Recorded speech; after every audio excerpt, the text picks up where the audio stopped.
जय श्री सीताराम। यदि आप ज्योतिष सीख रहे हैं या फिर यहाँ तक कि ज्योतिष में रुचि भी यदि आप रखते हैं तो आज का ये वीडियो बहुत ज़्यादा आपके लिए इंफॉर्मेटिव होने वाला है, बहुत ज़्यादा महत्वपूर्ण होने वाला है, या यूँ कहूँ कि आपकी एक भ्रांति को दूर करने वाला है। ये वीडियो देखना आपके लिए बहुत ज़रूरी है।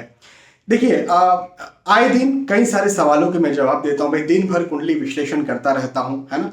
तो कई सारे सवाल मेरे पास आते हैं, उनके जवाब मुझे देना होते हैं। लेकिन एक सवाल जो बार बार मेरे पास आ रहा है वो ये कि सर, ये जो कुंडली होती है, अलग अलग लग्नों की कुंडलियां होती हैं। अब अलग अलग लग्नों की कुंडलियां होती हैं तो लग्नों के आधार पर किसी व्यक्ति के चरित्र या फिर उसके व्यवहार का क्या निर्धारण किया जा सकता है एग्जैक्टली, परफेक्टली। तो मैंने व्यवहारों का, चरित्र का निर्धारण कई सारे वीडियोस के माध्यम से बताया, कई सारे अलग अलग युतियों के बारे में या कई सारे अलग अलग ग्रहों की स्थितियों को देखते हुए तो मैंने बताया है, लेकिन लग्न के आधार पर अभी तक नहीं बताया। इसका जवाब मैं क्या दूंगा या इसका जवाब मैंने क्या दिया? तो देखिए, मैं आपको यहां पर यह बताऊं कि लग्नों के आधार पर ही किसी व्यक्ति का निर्धारण कर लेना गलत बात है। थोड़ा मैं आपको और विस्तार से समझाता हूं यदि आपको बात समझ नहीं आई। पूछने का मतलब यह होता है कि जैसे मान के चलें कि किसी व्यक्ति की मेष लग्न की कुंडली है। अब मेष लग्न जो है भाई, मेष राशि कौन से ग्रह की राशि है? मंगल देव की राशि। या वृश्चिक लग्न की कुंडली है तो वृश्चिक राशि कौन से ग्रह की राशि? मंगल देव की राशि। तो मंगल देव का जो चरित्र है, जो व्यवहार है, वो क्या है? मंगल देव का व्यवहार है बिल्कुल उग्र व्यवहार, है ना, या दबंग व्यवहार, साहसी व्यवहार। ये मंगल देव का व्यवहार है, ऐसा चरित्र है मंगल देव का। तो किसी के मेष लग्न या वृश्चिक लग्न है तो क्या उसका व्यवहार भी ऐसा ही हो जाएगा? नहीं, जरूरी नहीं है कि ऐसा ही हो जाएगा। मान के चलें कि लग्न स्थान पर ही, मेष लग्न की कुंडली है, लग्न स्थान पर ही चंद्र यदि किसी प्रकार से जो है राहु के साथ या केतु के साथ कंजंक्शन में बैठ गए, या चंद्र अस्त होकर के बैठ गए, या किसी प्रकार से राहु ही आकर के बैठ गए, केतु ही आकर के बैठ गए, तो यहां पर तो इंसान बहुत ज्यादा सोचने वाला हो जाएगा, है ना, बहुत ज्यादा विचार करने वाला हो जाएगा, बार बार उसे डर लगे, ऐसी स्थितियां निर्मित हो जाएगी। तो अब लग्न के आधार पर, केवल लग्न ही है और इस आधार पर ही आपने मान लिया कि भाई मेष लग्न, वृश्चिक लग्न तो इंसान साहसी होगा, या आप ये कहें कि किसी व्यक्ति का जो मीन लग्न है, गुरुदेव का लग्न है, भाई मीन राशि गुरु की राशि, बृहस्पति देव की राशि, या धनु लग्न है, ये भी धनु राशि भी गुरुदेव की, बृहस्पति देव की राशि होती है, तो वो इंसान बहुत अच्छा इंसान होगा, उसका व्यक्तित्व बहुत अच्छा होगा, वो परोपकारी होगा। नहीं, ऐसा नहीं है, जरूरी नहीं है। मीन लगन की कुंडली के लग्न पर ही यदि कहीं आकर के बैठ गए राहु महाराज, मैं ये नहीं कह रहा हूं कि वो इंसान बहुत खराब इंसान हो जाएगा, लेकिन मैं ये कह रहा हूं कि परोपकार की भावनाओं में तो कमी जरूर से आ जाएगी।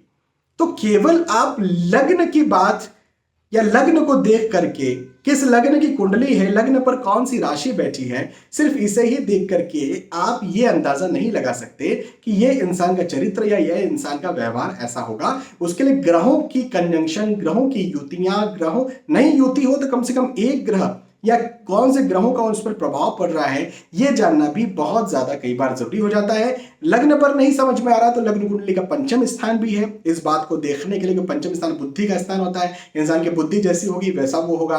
तो नहीं लगन पर किसी प्रकार से कोई ग्रह बैठा है या किसी प्रकार से दृष्टि पड़ रही है, लग्न कुंडली के पंचम स्थान पर भी इस बात को देखा जा सकता है, समझा जा सकता है। लेकिन सिर्फ कुंडली के माध्यम से नहीं, हाँ उसके अपने व्यवहार कुछ आएंगे, लेकिन पूरी तरह से आप ये नहीं कह सकते कि मेष लग्न है तो पूरे यही व्यवहार होने वाले हैं। कुछ हद तक उसमें वो भावनाएं हो सकती हैं, मैं ये नहीं नकार रहा हूं कि जीरो भावनाएं होंगी, कुछ हद तक उसमें वो भावनाएं हो सकती है जिसका वो लग्न है या जिस लग्न की कुंडली है। लेकिन हमें ग्रहों की युति, ग्रहों का प्रभाव देखना बहुत ज्यादा जरूरी हो जाता है। मैं आपको एक बात बताता हूं, तुला लग्न, लिब्रा असेंडेंट। अब तुला लग्न की किसी की कुंडली है तो भी कोई ये कह सकता है सामान्य ज्योतिष का जानकार कि भाई ये व्यक्ति जो है बहुत शौकीन होगा। सामान्यतः ये देखा भी जाता है।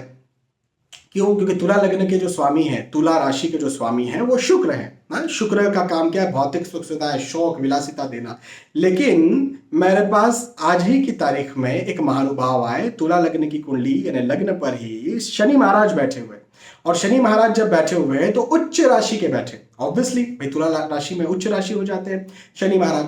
वो व्यक्ति वैराग्य धारण कर चुका है, वैराग्य धारण कर चुका है, वैराग्य भौतिक सुख सुविधाओं से, वैराग्य अपने घर परिवार से, हरे राम हरे कृष्ण करता है वो इंसान, सिर्फ उसको यही काम है।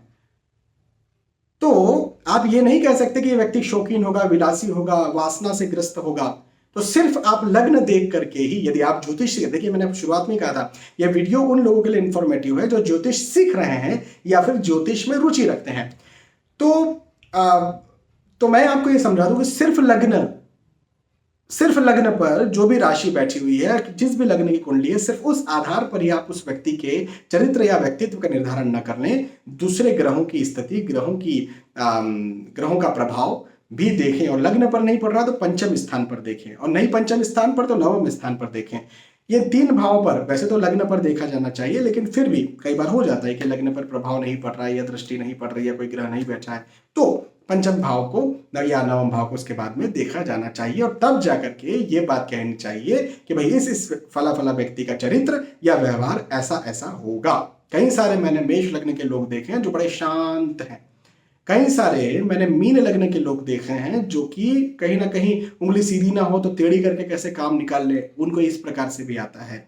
हाँ, मैंने आज का उदाहरण दिया ना कि तुला लग्न का व्यक्ति भी मैंने ऐसा देखा है जो वैराग्य धारण कर चुका है। तो सिर्फ आप इस एक पैरामीटर पर ना चलिए, और दूसरी चीजें भी देखिए। मैं ये पाता हूं कि बहुत सारे एस्ट्रोलॉजर्स भी जो हैं वो इस प्रकार की बातें बताते हैं। आपको ढेरों सारे वीडियोस भी मिल जाएंगे यूट्यूब पर, ढेरों सारे वीडियोस आपको मिल जाएंगे जो ये बता रहे होंगे कि इस लग्न का ये प्रभाव होता है। ठीक है, प्रभाव हो सकता है, लेकिन इंसान का व्यक्तित्व तो पूरा ही वो बन जाता है वैसा नहीं है। कुछ हद तक 20%, 30% या अलग अलग कुंडलियों में अलग अलग परसेंट वो अपना प्रभाव दिखा सकते हैं, लेकिन 100% दिखा देंगे ये बात भी नहीं है। ठीक है, मुझे लगता है कि आपको ये बात समझ में आई होगी, आपकी भ्रांति कहीं ना कहीं दूर हुई होगी। मैंने जो ये वीडियो बनाया उसके माध्यम से फिर दोहरा दूं, जो सामान्यतः चलते फिरते ज्योतिष को देखते हैं उनके लिए वीडियो नहीं था। ये वीडियो सिर्फ उनके लिए था जो ज्योतिष को सीखना चाह रहे हैं, समझना चाह रहे हैं, या ज्योतिष में रुचि रखते हैं। बहुत बहुत धन्यवाद। फिर आने वाले वीडियोस में मिलेंगे, तब तक के लिए जय श्री सीताराम।